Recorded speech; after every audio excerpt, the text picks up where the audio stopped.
Hi. I'm going to make a video to express how I don't believe that dissociative identity disorder is a real disorder. I think it's a mischaracterization of the problems that might be going on with a patient.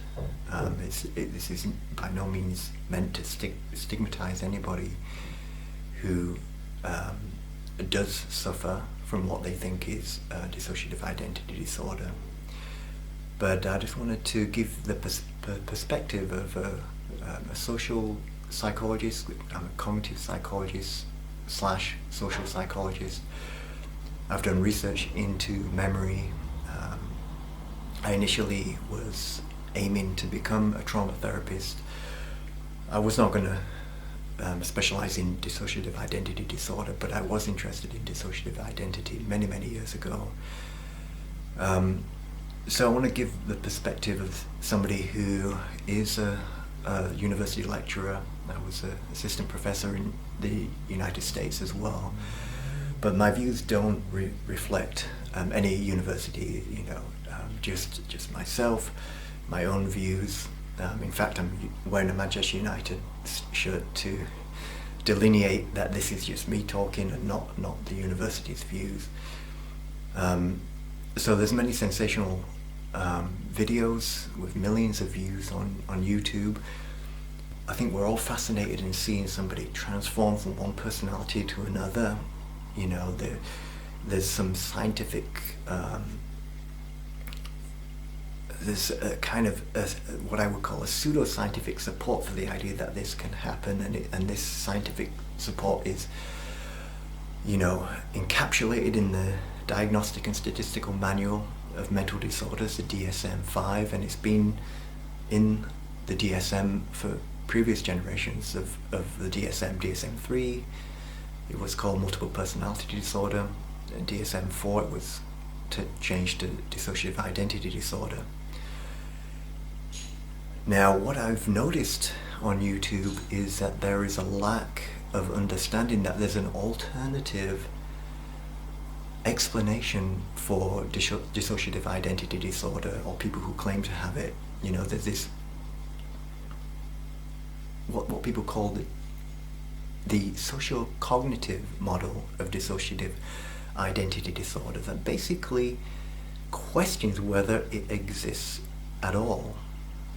One of the pioneers in the criticism of the idea of multiple personality disorder as it was at the time, and that criticism carries over nicely to the present day, was Nicholas Spanos' criticism when he created the sociocognitive model of dissociative identity disorder, that states that the social and cognitive aspects that explain why people are saying that they have dissociative identity disorder, that is a more parsimonious explanation for what's going on, rather than the unlikely situation of people actually having different personalities in their brain, and they're separated completely from another personality.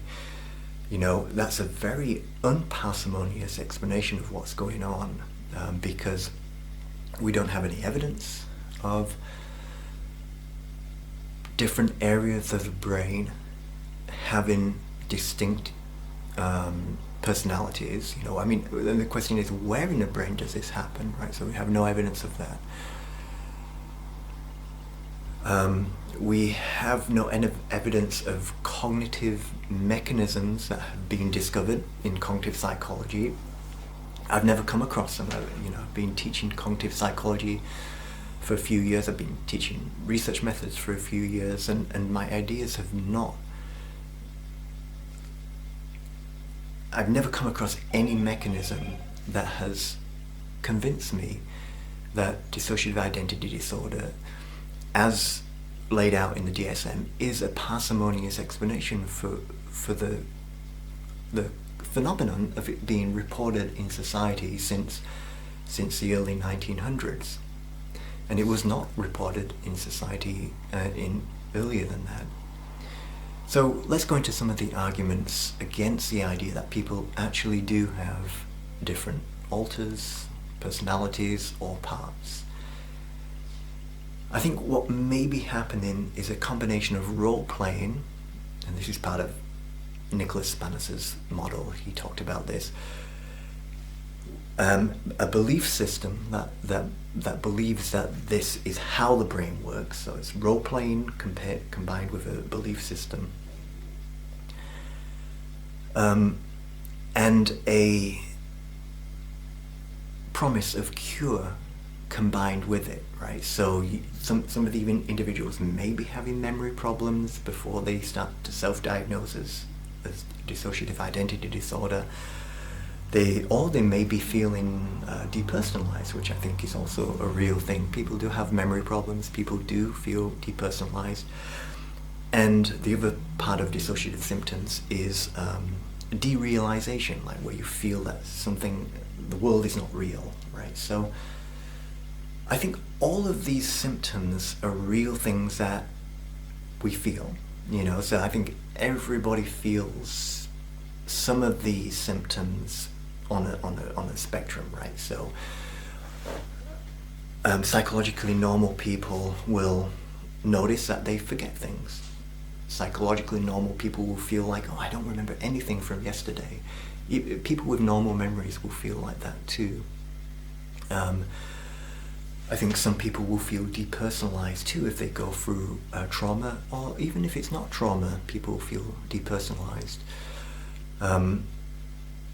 You go through bullying and you feel depersonalized perhaps, or you notice that people have been talking about you behind your back and it creates a different atmosphere in your place of work. You feel depersonalized from that.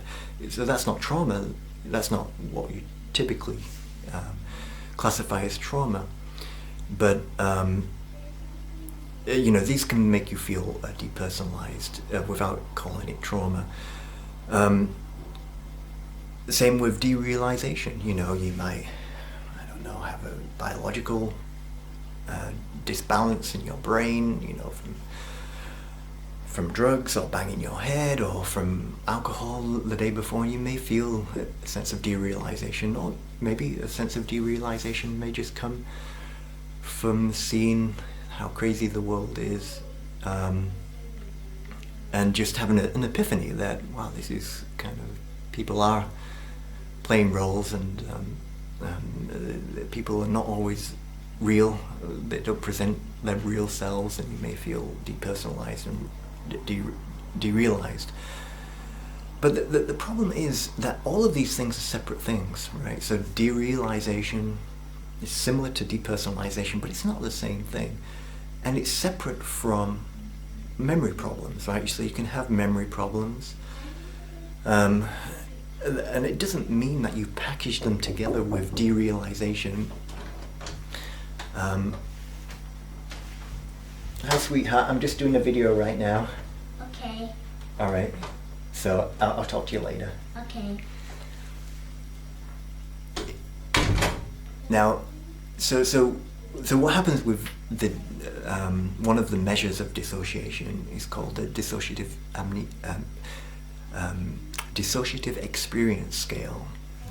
Is that they combine these three things: memory aspects, derealization, and depersonalization into one package. And that's a very unnatural way to package things together into a theory, right? So they have the existing theory of trauma causing dissociation from Pierre Janet, from Sigmund Freud, and Morton Prince, and they take that existing conclusion and then try and fit in evidence into it. That's not the best way to do science. The better way to do science is to come up with a testable hypothesis, and then you get evidence for that, or you don't get evidence for that, and you change your hypothesis over time.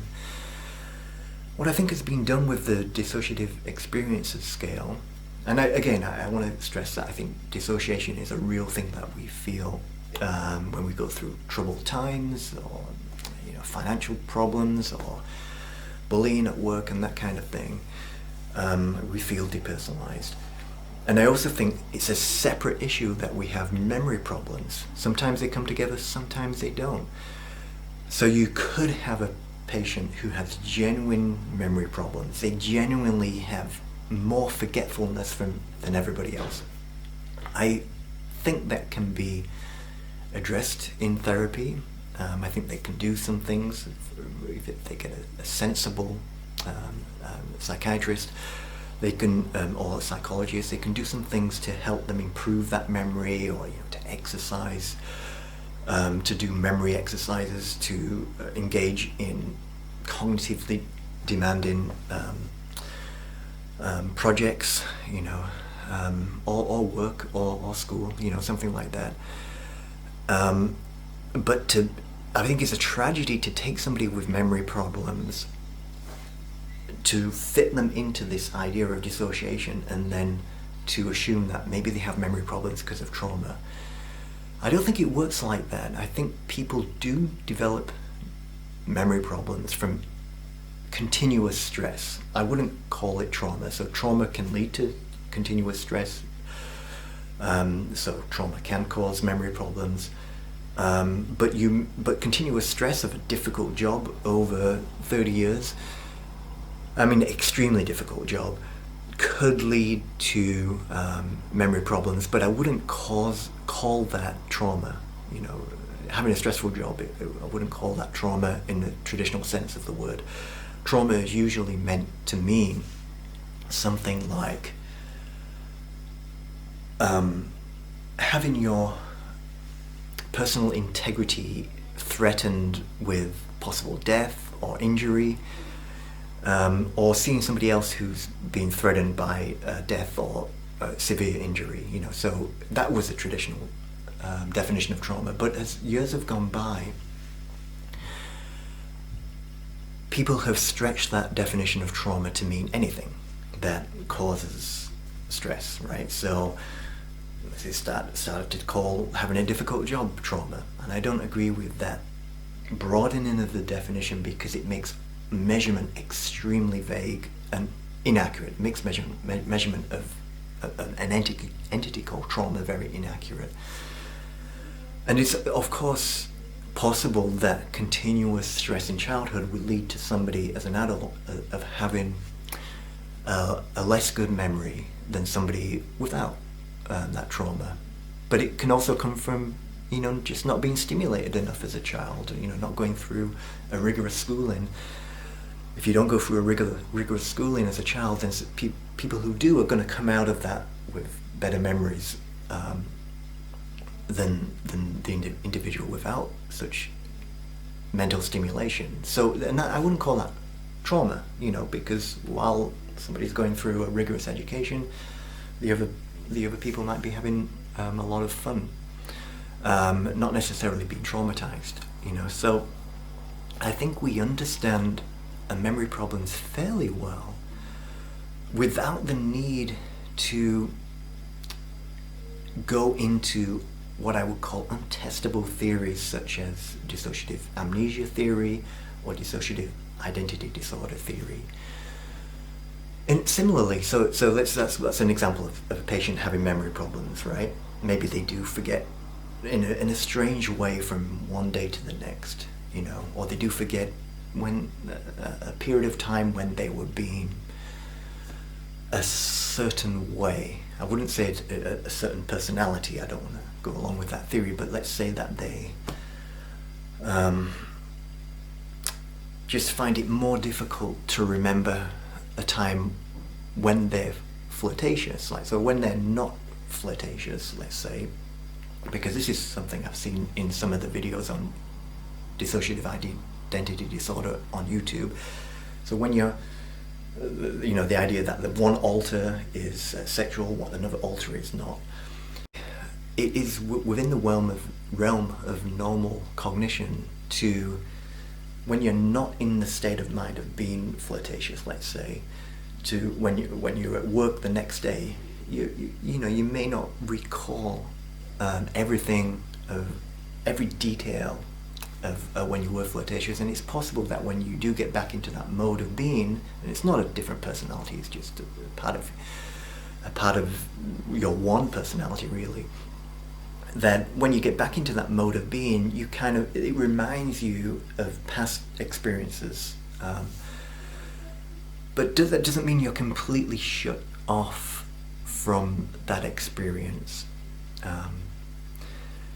So I'm very sympathetic to those who have self-diagnosed themselves as having dissociative identity disorder, and I'm very sympathetic to those who have been diagnosed by a mental professional as having dissociative identity disorder. But I still think this skepticism is good to get out there, and I don't know if I'll post this. I didn't even think about what I was going to say when I sat down to get these ideas together, and maybe I'll get them together in a smoother way in the future after this. I haven't even rehearsed for this.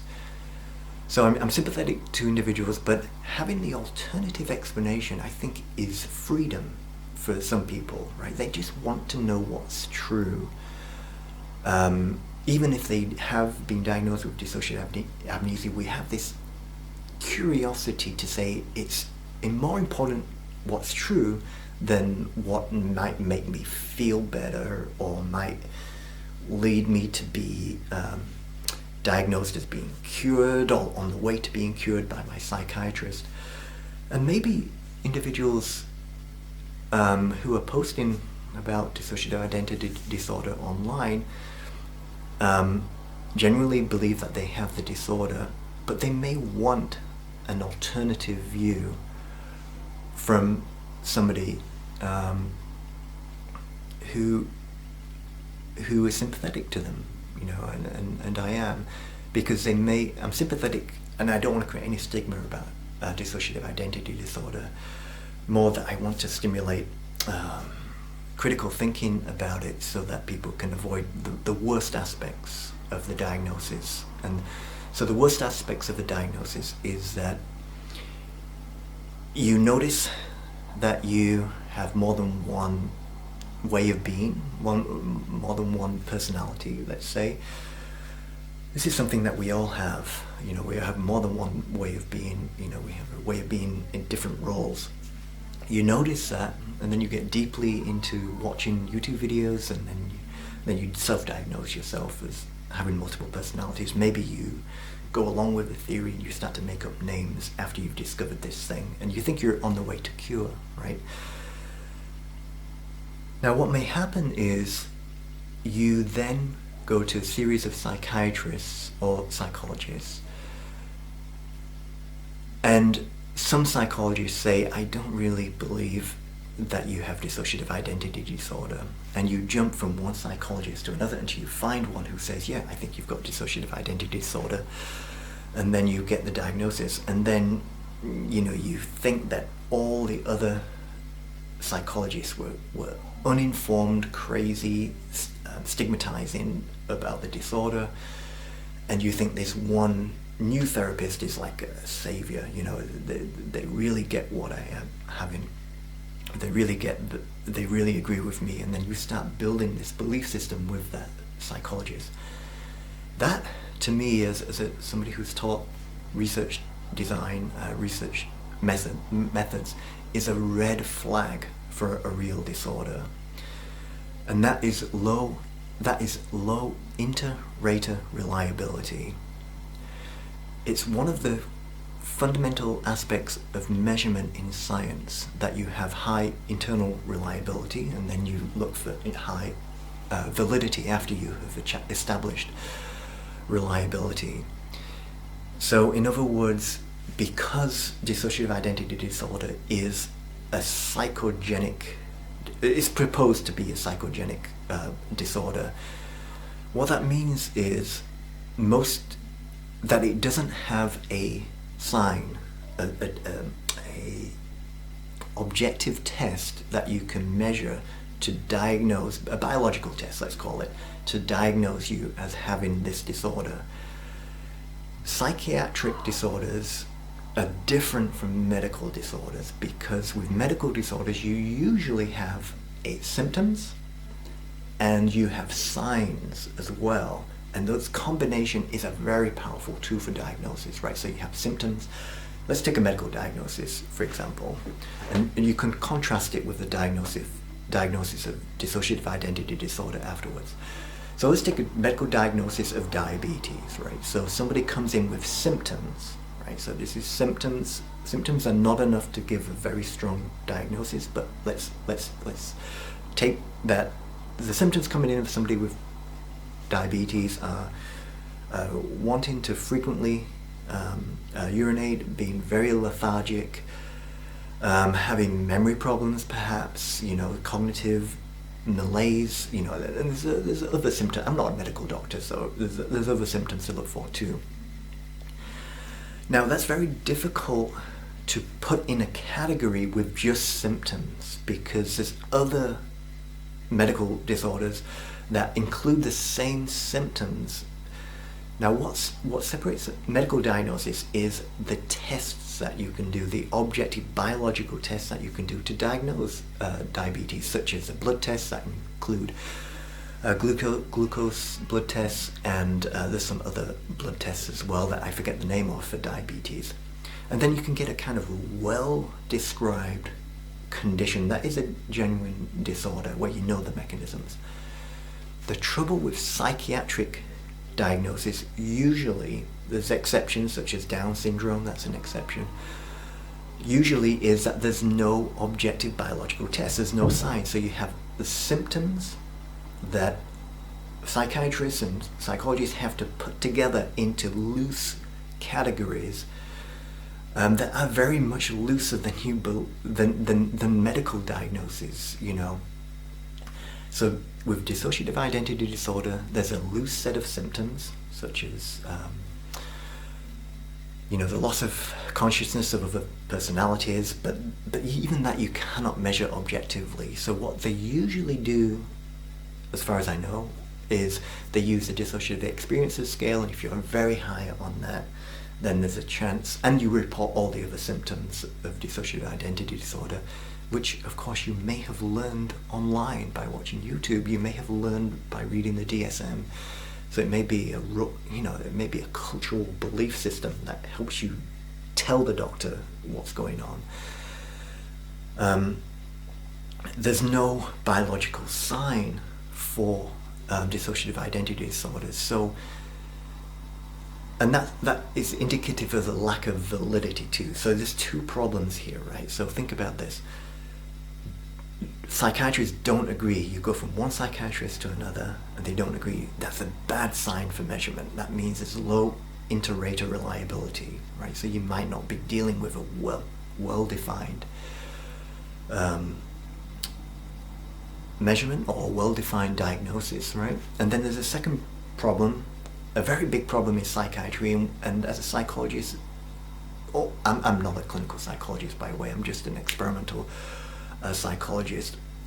As psychologists, we have to kind of accept the burden of having no objective signs that we can measure with biological tests.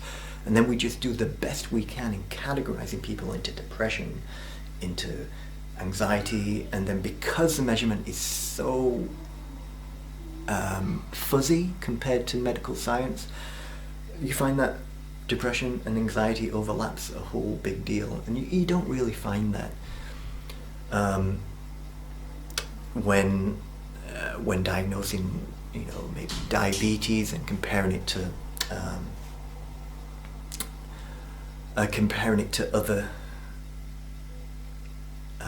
diseases that involve a loss of energy and frequent urination and that kind of thing. There's a more distinct boundaries and more exact, I think that's the best word, the more exact diagnosis in medicine compared to psychology.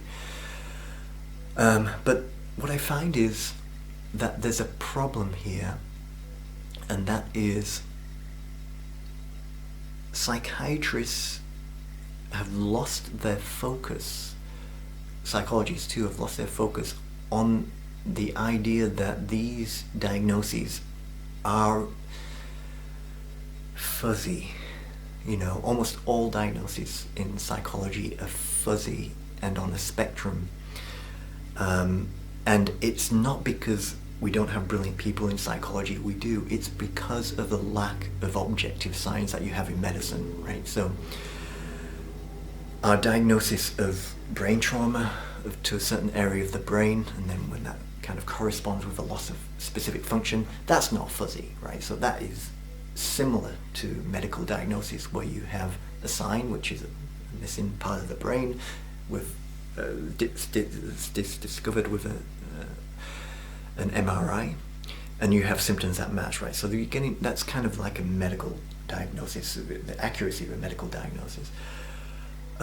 Same with Down syndrome, that could come under the umbrella of psychiatry. So there's an objective blood test you can do to find out the different chromosomes, that the chromosomes are different, and then that maps on almost perfectly to symptoms.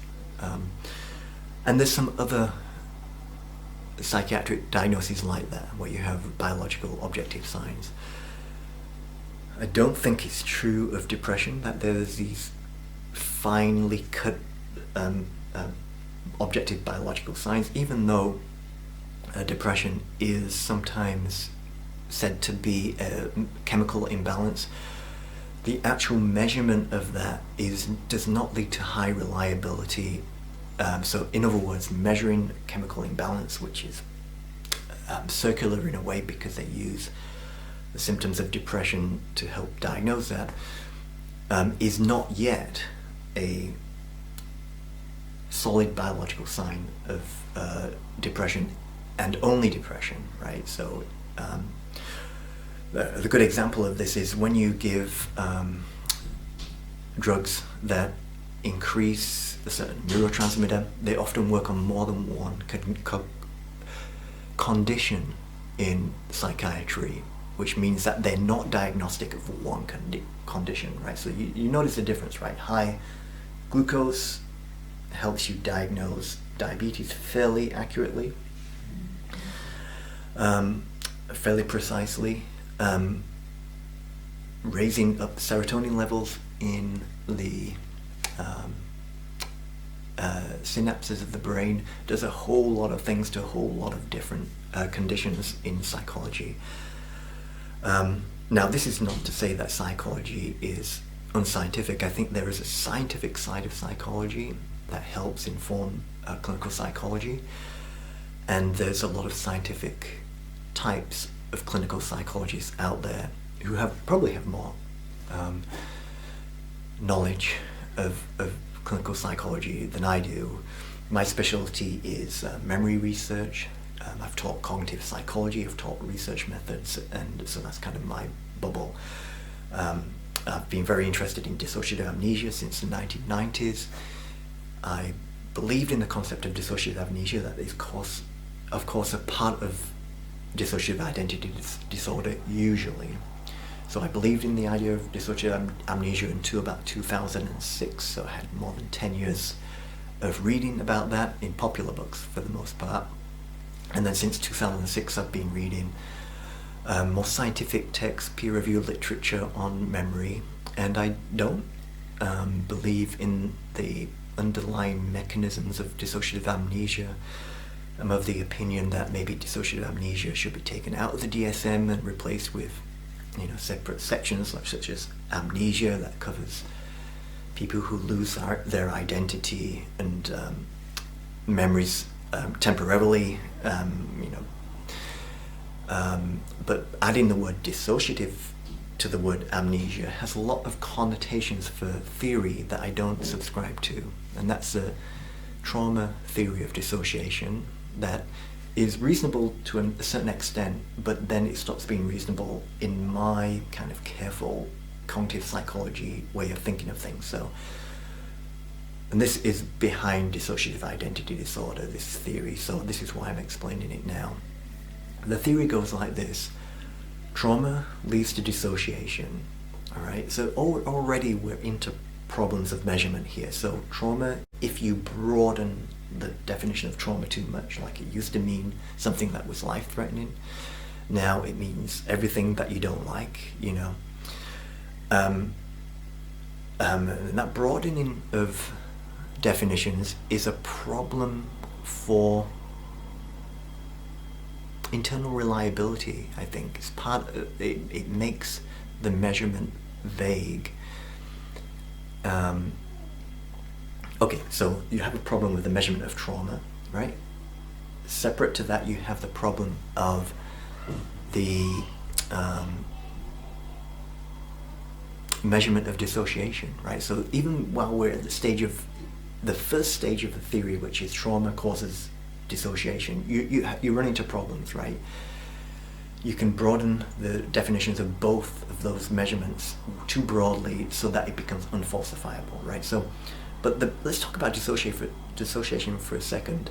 Even though I agree that trauma can lead to some dissociative symptoms such as memory loss, memory problems, ditzy kind of memory recall, and it can also lead to feelings of depersonalization. Absolutely, I felt like that when I've gone through difficult periods in my life. Not traumatic periods, but just difficult.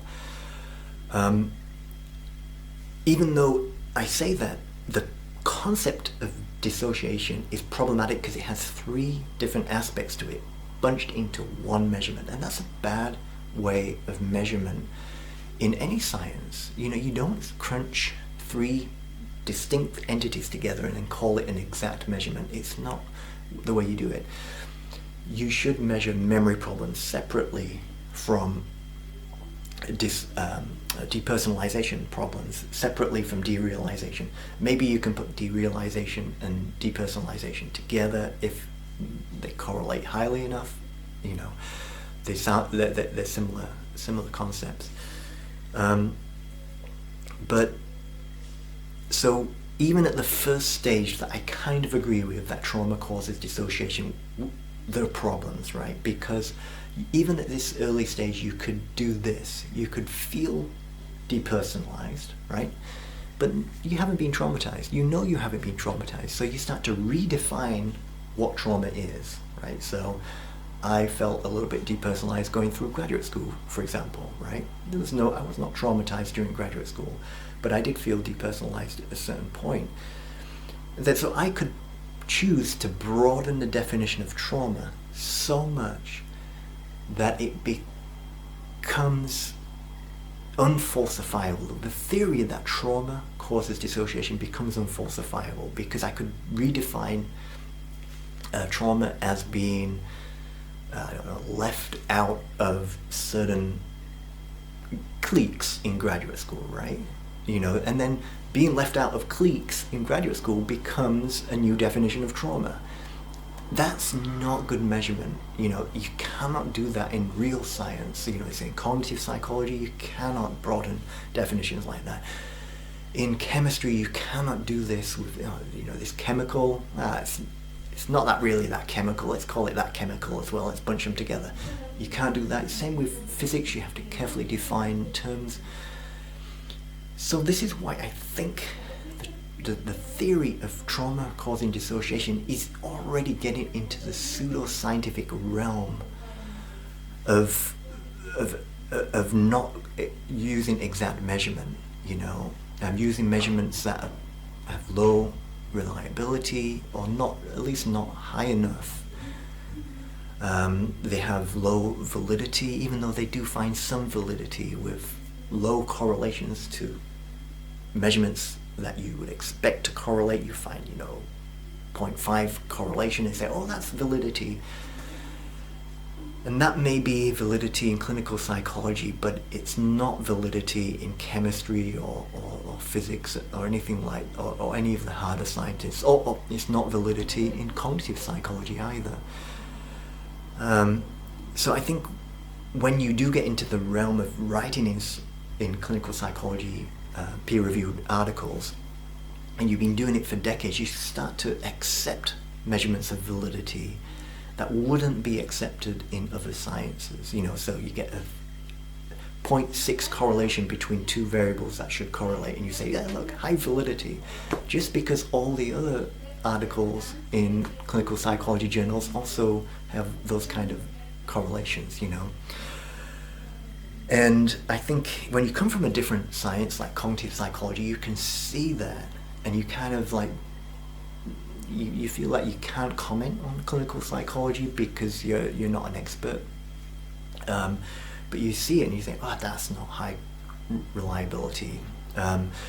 Or coming from a harder science, you might think that about the correlations in social psychology too. And you have to never forget that those correlations are relatively low compared to harder sciences, you know. The other problem with the initial theory behind dissociative identity disorder, which is trauma causes dissociation, is you can never ethically manipulate trauma to find out whether it is actually the cause of dissociation. So we have to rely on case studies, retrospective reports, sometimes longitudinal reports. Probably the best data comes from longitudinal prospective reports, to guess, because you can't do experiments, you have to guess that trauma is probably causing dissociation. And then because you can't do experiments, you also have to think about mechanisms, right? So is there plausible mechanisms that being traumatized would lead to memory problems? And I think yes, the answer is yes. Yes, continuous stress, continually high cortisol levels will likely interfere with memory, and then your memory gets worse over time, you know. Same with depersonalization. Is there a, you know, this is just hypothetical thought experiment, you know, is there a plausible mechanism that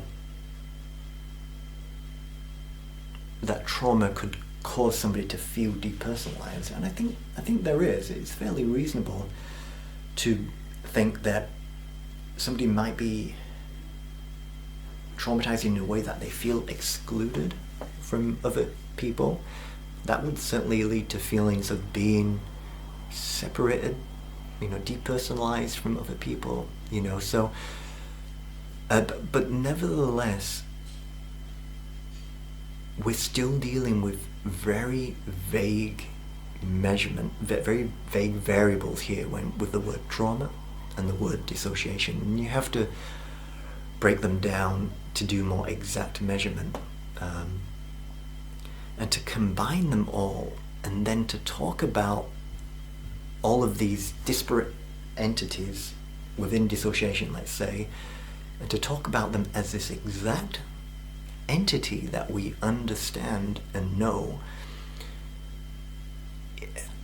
I don't know, it's like combining a few different variables in another science and then calling them one entity, you know. It's just that I find the way that psychiatrists and psychologists and clinical psychologists come to think about these variables is they start to talk about them to themselves within their journals and to their patients as well, to their clients, as if they are exact singular entities, such as trauma and dissociation. Okay, so I've beaten around the bush a little bit about the first part of the theory. Now here it gets really unscientific and unfalsifiable in my view, and I'm open to criticism, and I want to, you know, get down to the problem with my thinking. If you think I've got a problem with my thinking, they take the evidence that trauma correlates with dissociative symptoms, they take that and then say dissociative symptoms are evidence of dissociative amnesia when the dissociative symptoms are very high, when the dissociative experiences scale scores are very high, for example. That could be evidence taken as evidence in the clinic as dissociative amnesia, or at least taken as a whole as some evidence for dissociative amnesia and for dissociative identity disorder. This is extremely painful to observe as a cognitive psychologist. What is happening here is a jump of logic, right? So they're saying that these measurements on the dissociative experiences scale tell you that the person has been traumatized, they have blocked all of that trauma from awareness, they don't even know they were traumatized, and then at a later date they can recall it fairly accurately after the period of repression is over, like in therapy or something like that. This is extremely painful logic to observe in others, and it's painful because the whole field of clinical psychology and psychiatry agrees with this idea, and it's difficult to watch, right? So here's a problem. The dissociative experiences scale measures how depersonalized you feel, right? You give a score from 1 to 10, it's been a few years since I looked at the DSC, but this is just from memory, and it asks you, do you ever have memory problems when you can't remember why you got somewhere? And I think we all do have these kind of symptoms. We're thinking about something as we're driving to work, and then we can't remember driving to work. Everybody does this. Everybody has gaps in memory. When you research memory, you become aware of these gaps in memory. Talk to somebody who has not got DID or dissociative amnesia and ask them about their memory. There's massive gaps in everybody's memory because we do not record anything. We just reconstruct memories. We lay down a little bit of the memories initially in our memory system, but only fragments remain, and then we reconstruct them later. Everybody, if they're honest about their memory, has gaps in memory. And of course these gaps in memory are taken by some psychiatrists as being evidence of dissociative amnesia. It's a real tragedy. But anyway, these measurements in the DSC, ask you, do you feel you have gaps in memory? Everybody has gaps in memory. Do you feel depersonalized? Everybody feels depersonalized sometimes. Do you feel derealized? And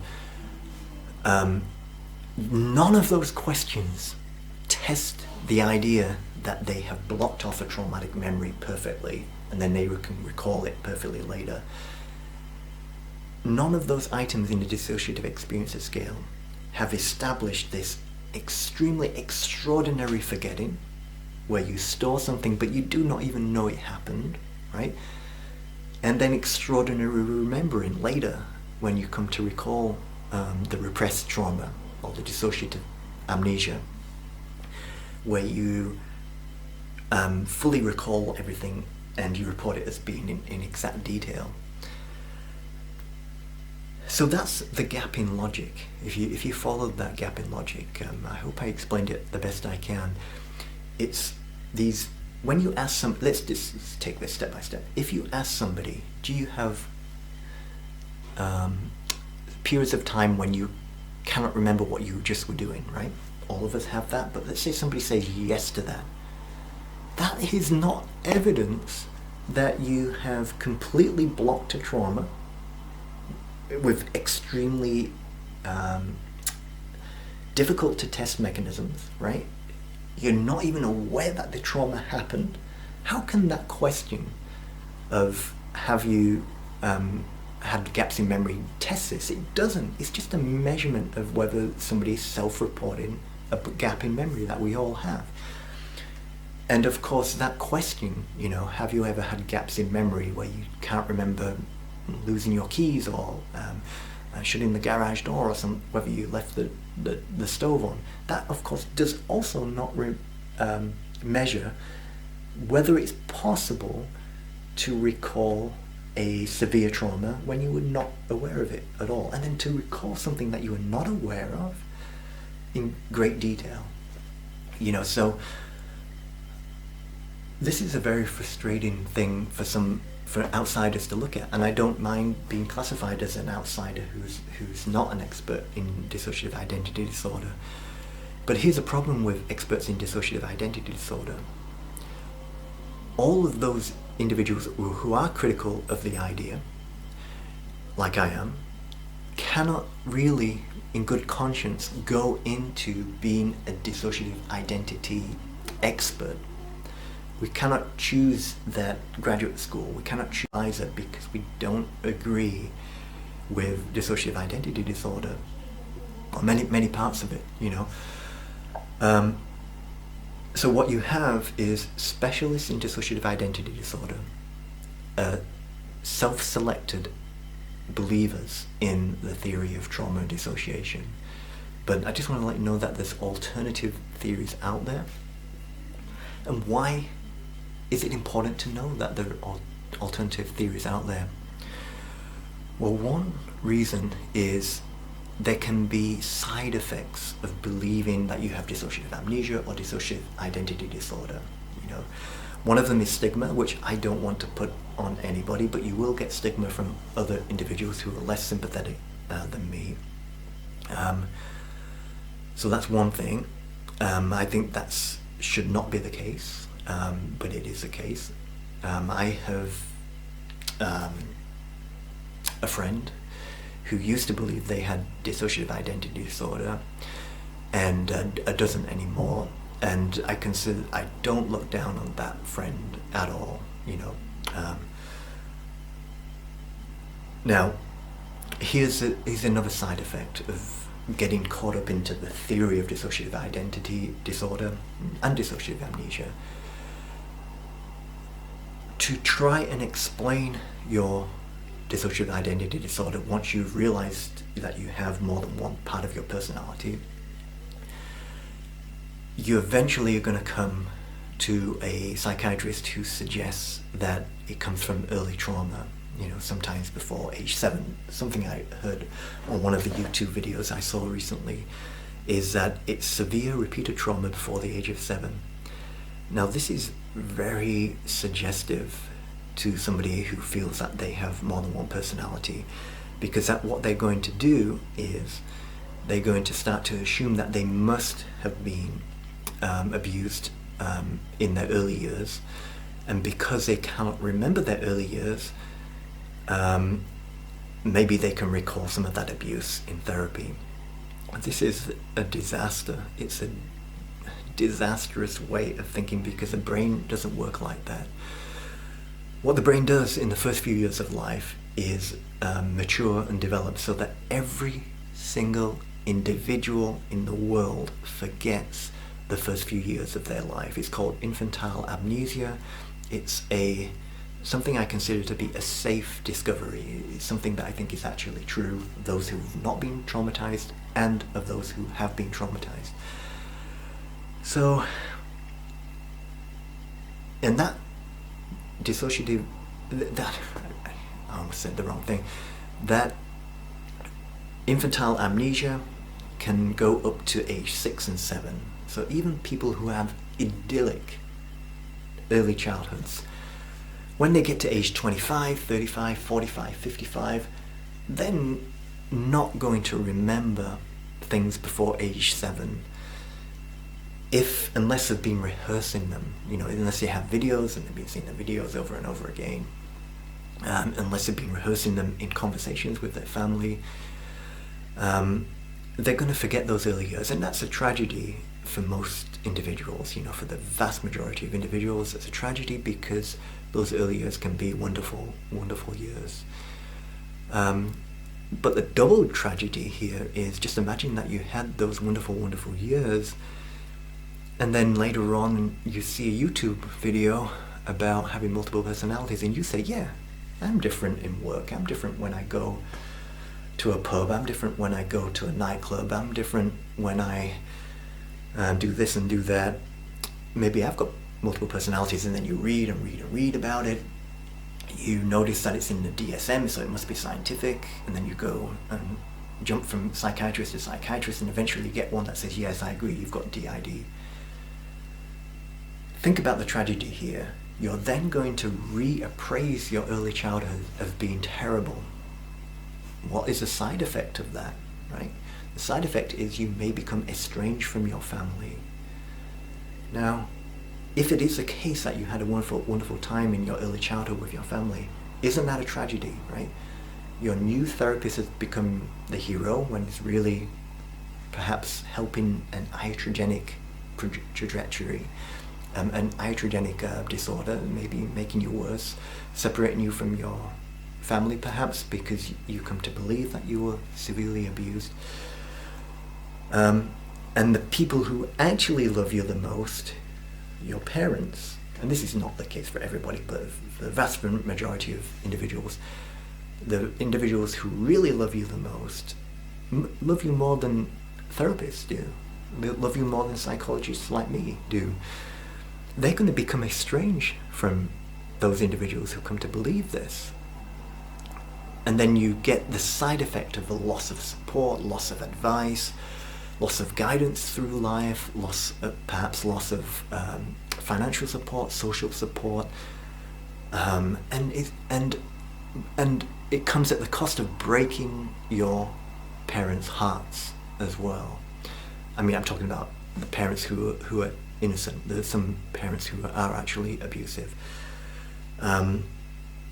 So that's one tragedy. Another tragic side effect could be, and it has happened in the past, the recall of false memories during therapy to try and access that early trauma that doesn't exist, and then to work through that early trauma that doesn't exist. And this has the effect of creating false memories that are actually really distressing, right? So you were not distressed by traumatic memories before you started on this journey towards dissociative amnesia and dissociative identity disorder. And now, after years of therapy, you're actually traumatized by recall of false memories of severe abuse. And then another side effect could be that once you've been separated from your family for a while, perhaps your insurance runs out,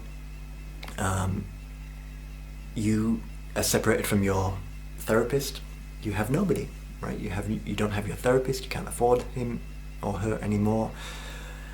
You don't have your family because you've become estranged. They may not be sympathetic to what you did to the family if it indeed involved false accusations of severe abuse. They may have lost their job, they may not be sympathetic. I think most parents will be sympathetic to an apology, but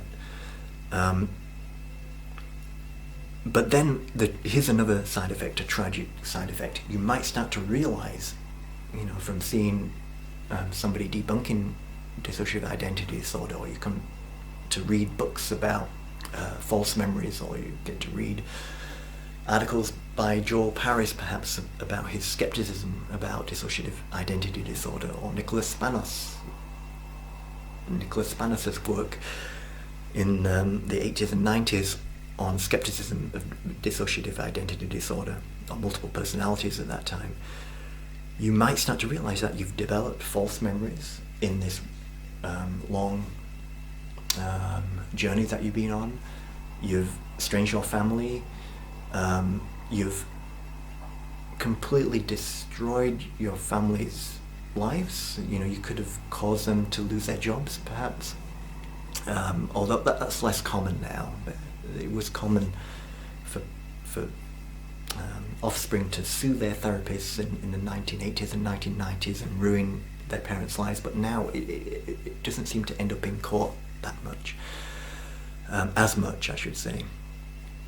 But then you realize you've developed false memories. You realize that you did not really have multiple personalities, but you kind of developed them in therapy iatrogenically. Then what do you do?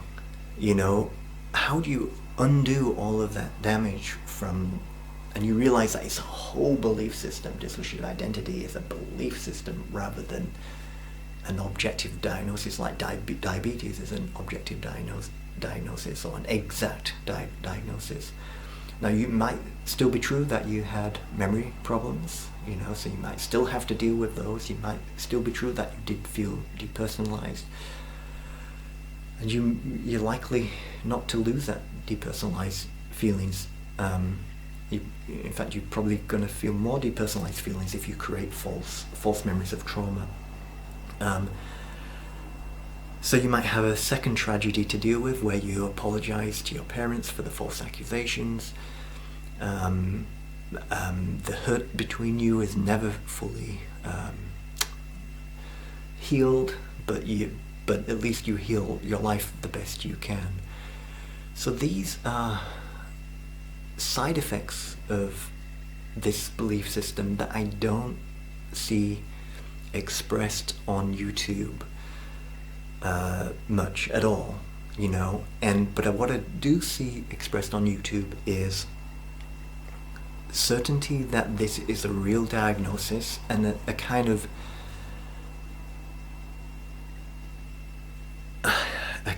authoritarian rejection of criticism. You know, a kind of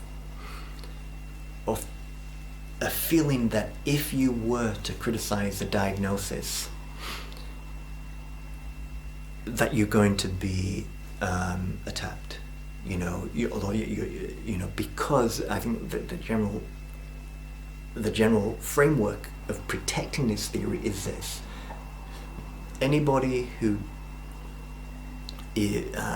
doubts the diagnosis of dissociative identity disorder is undermining these individuals individually. They're causing stigma. They're saying that we don't believe these individuals and things like that. And that is part of the untestability or the protectiveness of the theory, where yes, it is a controversial theory. There's high emotions on both sides. You know, I'm a skeptic of dissociative amnesia, and from my point of view, it can ruin people's lives. So I have, you know, so critics like me have high emotions in this area, and then proponents of the idea of dissociative amnesia and dissociative identity disorder, and I know this because I used to be one of those proponents before 2006, is that you are taking away the reality of people, right? You could be harming people, stopping them from getting cured of early trauma and dissociative identity disorder. But I don't see it that way at all. I think if somebody has genuinely been traumatized, psychotherapy can be very useful for them, but there's no need to go into kind of unfalsifiable theories such as the strong version of dissociative identity disorder, or the strong version of dissociative amnesia, saying that you may be severely traumatized, but you may not even know that you're traumatized. That's not how memory works. The way memory works is if you are terrified, which kind of encapsulates the old definition of trauma, your epinephrine is going to go up, and you are going to remember that the event happened very strongly, more strongly than an event that did not have that epinephrine spike, and cortisol spike too. Now, your memory of details of that trauma may be a bit fuzzy, right? So the fact that it happens is going to be remembered very, very well, better than non-traumatic events. But the details may not be perfect, like so details of a face, if it's a stranger who's traumatizing you, you may not be focused on the face, so you may remember the event very much, but not the detail of the face. Or if somebody holds a weapon to you, you may be focused on the weapon or the gun or the knife, you know, and then your focus on the facial details may be not well remembered. So it's a complicated interaction. So traumatic experience are complicated in that they're laid down very strongly in memory, but they're still vulnerable to decay, like other memories are. They decay less quickly than non-traumatic events, and they're vulnerable to misremembering details as well. But what usually hardly ever happens, and there's no mechanism to explain why it would happen, is what usually happens is truly traumatic events are remembered all too well, and you get intrusions of those memories when you don't really want them, you know. So that's the, you know, post-traumatic stress disorder evidence and articles are not perfect. I think there's some areas of that research that could be improved, but at least the post-traumatic stress literature found something, the early findings of cognitive psychology and consolidation of memory, that spikes in epinephrine and other stress hormones can lead to a strong remembering that the event happened, and then problems with some of the details, So I don't think I'm going to persuade anybody with this. I don't think I'm going to persuade everybody with this video. But I think what I'm trying to do here is put an alternative explanation out there so that you can choose between different explanations and know that there's not just one myth of dissociative identity, which is like in movies, people with dissociative identity disorders can be very dangerous. Yes, I agree, that's one myth. And there's other myths of dissociative identity disorder. And then I don't want you to think that there's these myths and then there's the truth, that it's a precise diagnosis in the DSM. I have criticism of dissociative identity disorder being in the DSM at all, because I think it does harm, and I think there's better categories that could be created in the DSM to contain individuals who feel depersonalized, to capture people who have genuine memory problems and so on, without the theory of Pierre Janet, Sigmund Freud and Morton Prince being carried forward a century later and guiding how we categorize people in the DSM. Okay, thank you for listening. I agree, I don't have any editing software. I don't have any great interesting stories of different identities to pull in viewers. But hopefully this is an alternative explanation.